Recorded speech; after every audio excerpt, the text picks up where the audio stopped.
Hi,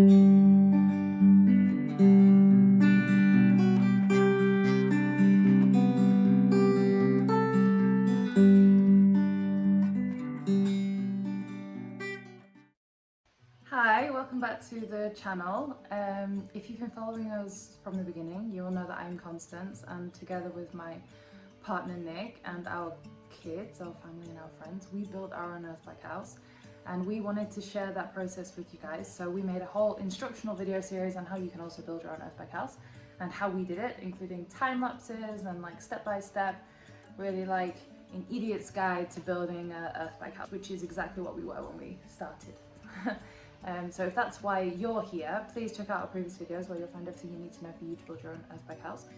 So since we left you 2 years ago, we are still living in the house and we are all well. So thank you to everyone, by the way, that commented asking where we were, what we were doing, if we're still alive, if the house is still standing.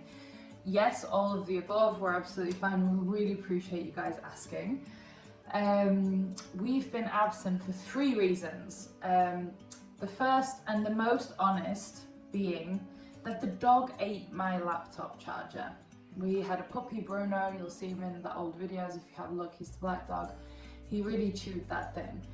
And we tried to repair it and there wasn't an option, and I tried to order a new one and I ordered the wrong one, and then it got lost on my list of to-do things, and it honestly took me a year to get a new one. By which point the house was finished, we had very little content, and I was focused on other things, including our second reason that we haven't shared any more videos, which is we had a baby. We welcomed our 4th son. He was born blissfully, wonderfully, perfectly at home, in the house, on the couch, into Mum and Papa's arms almost 2 years ago now. And he is great. He's perfect, the whole family as well. So yeah, that is number 2.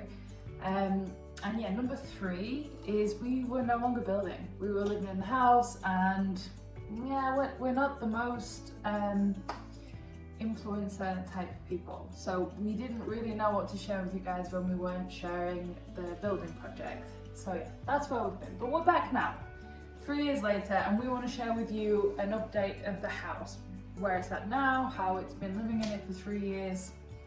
I'm going to give you the honest rundown of how the house has held up through the storms, through a really, really wet winter, through a couple of earthquakes. And we're going to show you any changes that we've made. So there were obviously a few things that we learned after we moved into the house we didn't anticipate when we designed and were building the house. So we made a few changes. Yeah, there we go. Let's have a look at the house today. I repainted. I decided to go for a more neutral beige, but actually now I see this, don't tell Nick, I really prefer a terracotta. So when we paint next time, I think we're going to go back to that. We finished the kitchen. Nick built all the kitchen cupboards. It's sort of handmade, bespoke, beautiful, like farmhouse style cupboard doors, and I painted that like 16 different shades of green. And actually, this is not the perfect green. May change, but we love it anyway. And I made a mistake when we built the house, and I think up until now I've blamed this mistake on the digger guy, but I'm going to be straight with you, it's my fault. I marked out the lines for him to dig the foundations, and I marked the line for the wall of our bedroom 1 meter 40 centimeters too close. And we were already kind of 2 or 3 courses into building before I realized this, and then I said, okay, then it is what it is. In hindsight, it would have been much easier to fix this problem then than it is now, but here we are. Yeah. So our bedroom was always a little bit smaller than it was.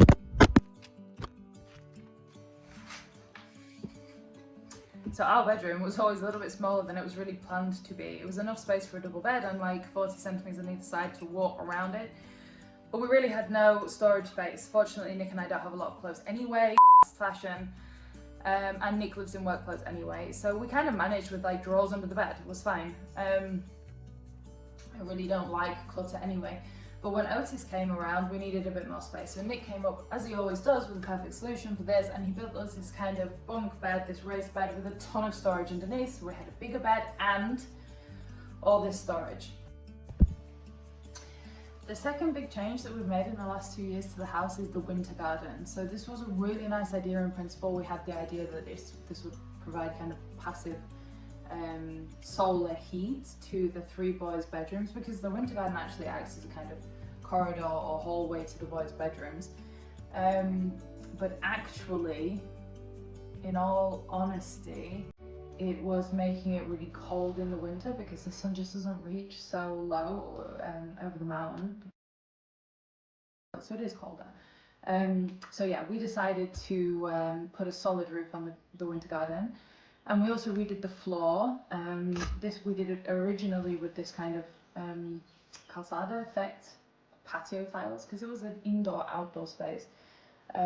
But now that it's a more indoor space, we decided to put a solid tiled floor in there, and we've put underfloor heating in there as well. So that kind of rectifies that whole heating problem, makes it a bit more of a usable space, and it's actually considerably easier to keep clean. Another bonus with 4 boys in the house.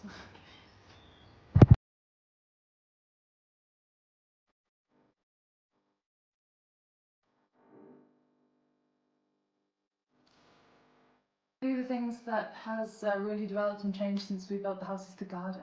I can remember when I planted this garden, I was really excited to see it established. I would look at my friends' gardens and say, well, you can really tell that this garden's been there for years and that it's been loved and grown and developed in these kind of wild ways that plants do. And I really wanted that lush, overgrown green look in the garden, and it felt like I waited an eternity for it. But now that I look back, I really can't believe how quickly it's gone, because this is the garden today.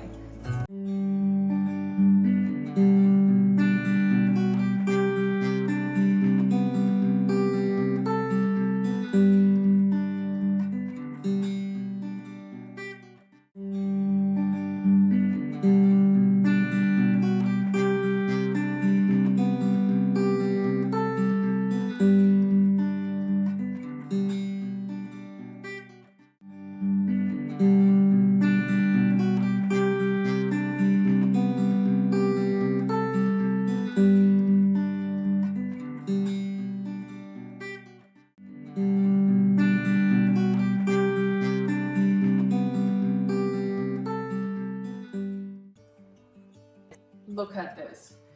We have kind of everyday little earthquakes in Portugal. Always something between like 2 or 3 on the Richter scale. We usually don't even feel it. But a little while ago we had quite a big one. It was like 4.7. It was enough to like wake us up in the night. It was enough to wake me up in the night. In hindsight, I was being a bit dramatic, but I was like, if it's more than 5 on the Richter scale, that's quite a big earthquake. Like if it's big enough to feel, maybe it would cause a tsunami. So anyway, I raked everybody out of bed and we all drove up to higher ground. Yeah, we checked the weather and everything and the news, and they all said, yeah, there's no tsunami. The next day we checked the house for cracks and, you know, structural damage, and there was like 4 or 5 cracks. One quite big one, and the rest just kind of little, cracks in the render. I think, we were pretty lucky there. I don't know, there was some serious damage to some other houses around here, some chimneys fell down, that kind of stuff, but actually our house has been fine, so good news, that was a good call on that one. And with all of that said and done, here's a quick run through of the whole house from beginning to end, or from one side to the other. A full house tour. Check it out.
great. Thank you if you watched so far. Thank you big time if you're still here after 2 years for your patience and for still following us.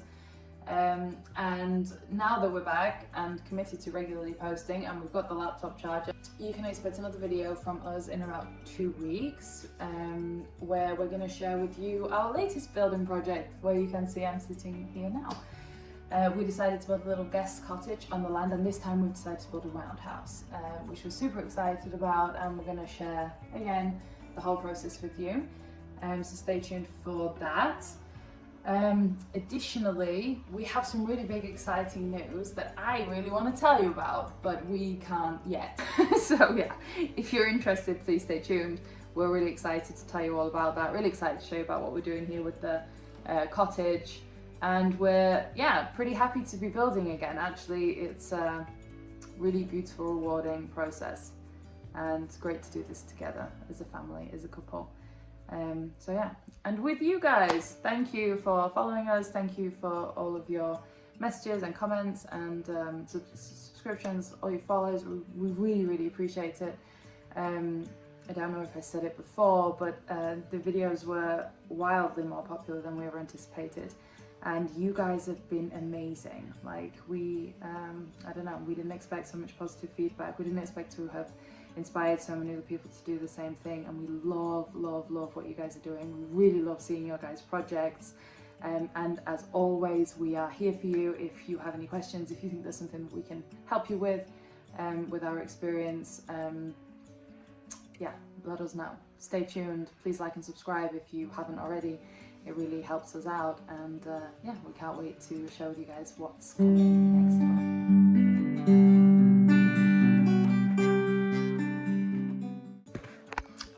A quick sneaky peek of the cottage. Isn't that beautiful? Isn't that beautiful?